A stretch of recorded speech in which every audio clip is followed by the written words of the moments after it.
Yeah, Alvin Lee, Time Warner. And this sounds great. Now, but I'm also looking at and I do get way too many email, and sometimes you see email conversations go drastically wrong or heading in the wrong direction.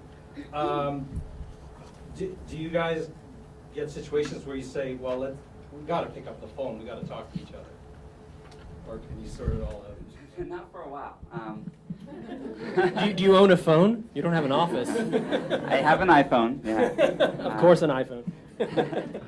There's So the thing I've learned about the virtual company is that it's very easy to work together. Because everything we do is online. So it's very simple for us to work together and collaborate. But you don't really get a sense of a person. It's hard to socialize. And to be honest, most people don't that much. So what we started doing is we try to get, we've done the whole company. I don't know if we'll be able to do that forever. We bring the whole company someplace. San Francisco or someplace fun.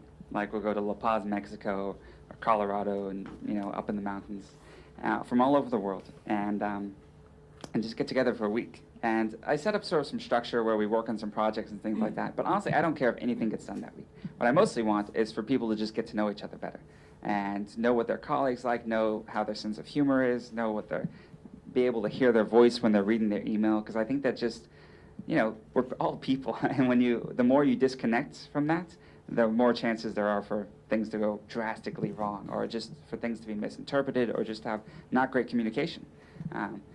It's great. Being virtual is great because there's no office politics. You're not jealous of the guy in the corner office with a window or anything like that. You don't have any of that. But you also don't have a water cooler. So I think you sort of have to create that virtually. My name's Eric from Virginia Core. My company actually sells furniture on the internet in the United States. Sells what? And furniture on the internet in the United States. And we actually have a blog, a corporate blog, and we embrace a lot of the new technologies that you talked about, like Twitter, WordPress. Our blog is actually on WordPress. Now, the P2 thing sounds very interesting, and I'm usually the kind of the guy in my company where I tell people to go, we got to do this, we got to do this, like we got to use this new tool to communicate. Now, one of my questions is, with email, with Twitter, with all the blogs that we need to read, and potentially I want to come back to the office tomorrow and call them and go, well, I want to start using P2. During the interim, how do you get all these people to check all these different things at the same time? Because it starts getting haphazard. Like in the future, there's so many things to check. Instead of one inbox, you have 10. Yeah, exactly. How is that better? Where's the improvement here? Yeah. So I'll speak to P2 specifically. What we started doing is I just sort of made it my homepage. The first thing I do in the morning is I open up all these, and then I just visit a few times during the day. But we found that some people want to get it via email. Some people want to get via IM. So don't blog that, but that's a feature that's launching really soon.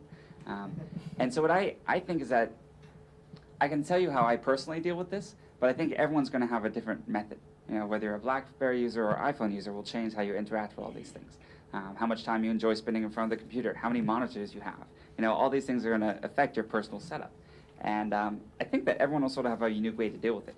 Just like we all consume information differently. There's no reason we should all use all these services. So the most important thing is customizability, and something that Twitter does great is just being available as many ways as possible, via SMS, via email, via the web, via everything.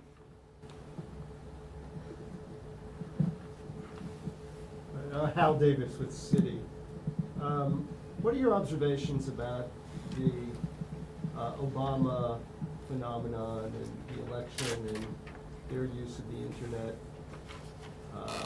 Have they co-opted it in some way for their political purposes? Are you concerned about whether they've taken it too far? Obviously, they've used it, they've leveraged it. But in your opinion, is that for the best, or are there issues? What's almost as good as ICANN has cheeseburger. Almost. I think it's utterly amazing what they did. It's sort of the first internet age presidency.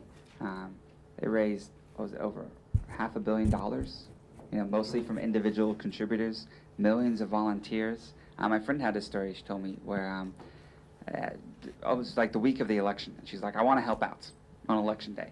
And literally, They said, okay, show up at this spot, something, it was about 40 minutes from her house at this time. She shows up, she walks in, there's someone waiting for her with printouts of all the houses she's going to go to. And, they've pre-screened a database of Democratic voters that, haven't voted in the last election, but they probably will vote for Obama. So they send them out and they say, don't ask them to vote for anyone, just remind them to vote and help them get to the polling station if you need it. And so they went to all these houses, came back about 2 or 3 p.m. They gave them some food, some pizza. They were like, okay, done. And they gathered a report from everything and put it back into the system. So I think what you have is that, one, you have an incredibly engaging, charismatic personality that was able to draw a lot of people together. But 2, they were able to use technology in the truly scalable way. We saw the hints of this in maybe the Howard Dean campaign. What was that, 2000 or 2004? 2000. I think it was 2000. It was 2000? 2000. Wow. I feel old. But Howard Dean was someone who, using Meetup.com, gathered a lot of buzz on the internet and was bringing people together. And if you just judged the internet, you thought he would have, been at least a contender. Obviously, he got taken out early because although people were connecting using the tools, they weren't really connecting on his ideas, right? They weren't really passionate about the underlying core philosophy. So his candidacy sort of petered out very early. But with Obama, I think he had the combination. There was the substance underneath, but also the execution. When you think, could you imagine forming a company of that many people and spending $500 million in 2 years? That's amazing. And I think it's fundamentally changed how politics is going to happen. And you said, is it dangerous? I think it very much is, right? Because when you have the ability to target people so well, and you have the ability and when you have a two-party system, politics naturally drives the issues, wedge issues that drive people apart. This is why elections are always so close in America, right? It's because they sort of very scientifically choose the issues and the way they talk about these issues and frame them to try to get call it the 20 million people that could go either way to go their way. And this, I don't think is incredibly positive, but it's the best thing we have, right? I couldn't posit something any better. Hi, Matt. My name is Linda Aurora of Impact Coaching Consulting. It was sort of interesting that the Obama campaign was brought up because you might have read in Fast Company, one of my favourite publications, that they were polled as the #1 innovative company. It was called Team Obama. It was interesting that Microsoft came in at number 34, okay? HP at 12, etc. Walmart at 33. Okay. And Walmart beat Microsoft? Yeah, exactly. Check it out.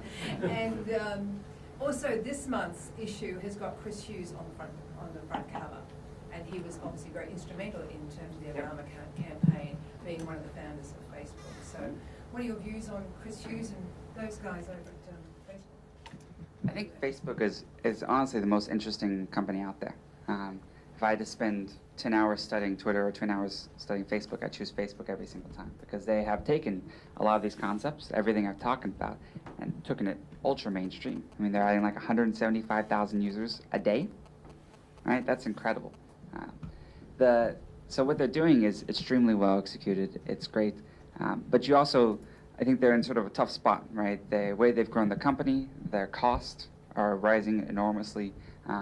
It's difficult. Like the things they're doing are so advanced that it's actually very, very expensive. And it's not clear yet whether they'll be able to earn that much from their users because their users aren't there.